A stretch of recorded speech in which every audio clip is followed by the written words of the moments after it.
ის თავის თავს აწერს, რომ რაღაცა განსაკუთრებული მისია შეასრულა, ან რაღაცა განსაკუთრებული ნიჭის მქონია და ვიღაცებს ეს დაიჭერეს.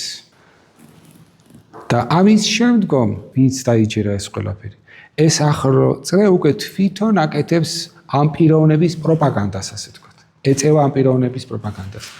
თვითონ უწევს რეკლამას ამ ადამიანს, რომ ეს არის ესეთი კეთილშობილი პიროვნება, დიდი ნიჭის მქონე, მას არაფერი შეეშლება, ის ყველაფერს ხედავს, ყველაფერს აკონტროლებს და ასე შემდგომ.